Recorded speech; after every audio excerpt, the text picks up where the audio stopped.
नांदेडमधील साखर कारखान्याच्या प्रदूषणामुळे पिकांचं मोठं नुकसान होतंय। यामुळे साखर कारखान्याला 1.13 कोटींचा दंड बसलाय, तर 11 शेतकऱ्यांना 55 लाखांची नुकसान भरपाई मिळेल। कारखाना माजी मंत्री अमित देशमुखांच्या मालकीचा असल्यानं चर्चा होतीये। महाराष्ट्रात अनेक ठिकाणी बांगलादेशी नागरिकांनी बनावट जन्म प्रमाणपत्र मिळवल्याचा किरीट सोमय्या यांचा आरोप आहे। या विरोधात 25 पोलीस ठाण्यांमध्ये गुन्हा दाखल। सोमय्या यांची माहिती। नो ब्रोकर आणि मॅजिक ब्रिक्सच्या धर्तीवर आता म्हाडा देखील रेंटल पोर्टल लॉन्च करणार। आता सर्वसामान्यांना त्यांच्या बजेट आणि पसंतीनुसार राज्यभरात भाड्याने घरं देखील उपलब्ध होतील। म्हाडा घर भाड्याने देण्यासाठी स्वतंत्र घरं बांधणार आहे।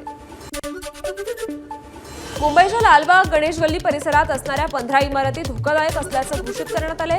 म्हाडाकडून यादी जाहीर।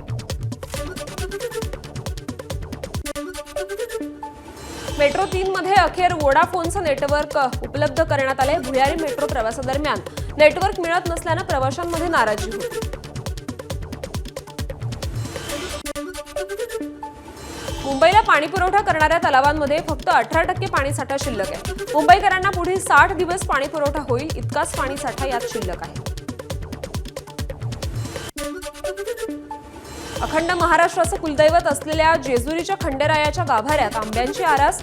खंडोबा देवाचे गुरव, कोळी, वीर, भडशी, पुजारी, सेवेकरी वर्ग आणि मार्तंड देवस्थानाकडून ही आरास करण्यात आली। हैदराबादच्या निर्मला रेड्डी नावाच्या भाविकाकडून तुळजाभवानी चरणी 5 तोळ्यांचा सुवर्णहार अर्पण।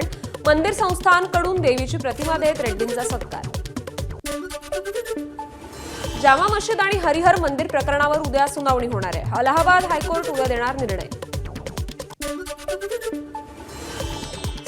चीन स्थायी समितीच्या उपाध्यक्षांकडून माउंट एव्हरेस्टचा चोमोलुंगमा असा उल्लेख। नेपाळमधील सगरमाथा संवाद या कार्यक्रमात केलं वक्तव्य।